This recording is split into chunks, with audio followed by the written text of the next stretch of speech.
This is Mr. Frederick Scott Smith. How did colonial government evolve and play into America's eventual independence and constitution? European powers such as England supported the economic philosophy of mercantilism. Mercantilism encouraged an expansionist and protectionist attitude. Countries believed they needed to import as little as possible and export as much as possible to keep more gold and silver bullion. They needed to acquire new territories to supply resources that belonged to them, reducing the need for imports from others. The establishment of colonies in North America by the British occurred not through central control, but through a variety of charters authorized by the government. Joint stock organizations had investors and intended to reap profits in the New World. Some may have expected gold or other valuable minerals, but found a better environment to harvest food and materials for clothing or for building structures. One such enterprise, the Virginia Company, received a wide swath of territory through a self-governing charter. In 1607, a group of English colonists established the first permanent settlement in Virginia. Led by Captain John Smith, they settled in Jamestown, named after King James I. The initial years were difficult, with disease, hunger, and conflicts with Native Americans. However, the colony eventually prospered with the growth of tobacco plantations and the arrival of more settlers.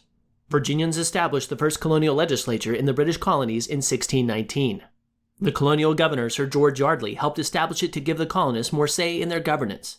The Council of State advised the governor, while the House of Burgesses represented the land-owning interest of the people. Only people of European heritage, 21 years of age, male, and landowning could become part of the legislature. In 1619, the first enslaved people from Africa arrived in Virginia. Some expected the labor source from Native Americans, but eventually relied on Africans. Firearms prohibition for enslaved people began in 1639. Stricter laws involving slavery emerged in 1676. This included the slave codes of 1705, legally segregating enslaved Africans from indentured servants, mostly of European descent. English separatists who sought religious freedom for themselves created the Plymouth Bay colony in 1620. The Pilgrims left Europe on a ship called the Mayflower and landed on the shores of Cape Cod, Massachusetts, after a difficult journey. They received permission for a colony from the Virginia Company but had veered off course. The settlers faced many challenges, including harsh weather conditions and internal disagreement. They committed to a majority rule and the rule of law in a social contract. They signed the Mayflower Compact, which authorized self-governance of the new colony. A group of English Puritans created the Massachusetts Bay Colony around 1628 to build a new society based on their religious beliefs. Led by John Winthrop, the governor of the colony, the Puritans built towns and cities, established churches, and worked to create a prosperous and pious community. Conflict arose with Native Americans, resulting in the Pequot War and King Philip's War, which left indigenous people enslaved or forced off the land. The largest city in colonial Massachusetts, Boston, served as its capital and economic center. The colony included principles of self-government and representative democracy.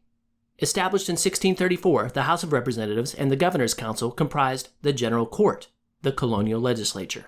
The governor appointed the council to advise him on important matters. The House of Representatives had elected delegates from each town in the colony. Towns held meetings to discuss local issues and make decisions on taxes, spending, and elected local officials. The most common local officials, selectmen, managed town affairs. Others included the town clerk, the constable, and the surveyor of highways. Due to a strict theocratic influence, many left Massachusetts to settle in other colonies. Plymouth and Massachusetts Bay merged in 1691 under a royal charter. William Penn, a Quaker, desired a colony where religious freedom included everyone.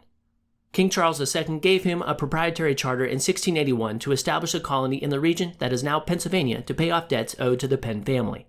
Penn wanted to call the colony Sylvania, or of the woods in Latin, but the king insisted on honoring William's father by including his last name.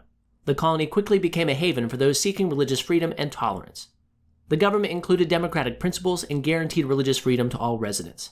Penn established a system of courts and a legislative assembly which gave the people a voice in government. The accepted framework included a provincial council and general assembly focused on Christianity. The provincial council first met with 3 representatives per county and held the ultimate lawmaking abilities. In 1701, Penn granted the General Assembly's move to abolish the council. The General Assembly took most administrative power and established free elections.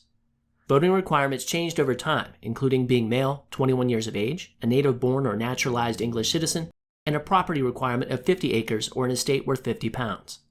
Each of the 13 colonial governments eventually had a legislature and a royal governor. Various legislatures existed due to different establishment times, religious influence, economic expectations, and more. In some early cases, governors played a more active role in the legislative branch and eventually settled on the veto power. An upper house in colonial bicameral legislatures evolved to respect the influence of Britain, or a different socio-economic status from the lower house. Self-government and American jurisdiction developed due to the colonial legislatures.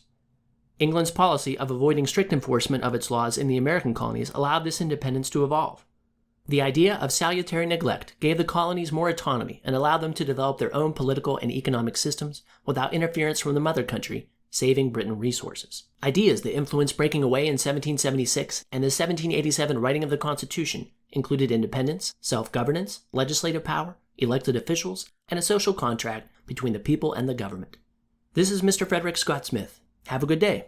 I know I will.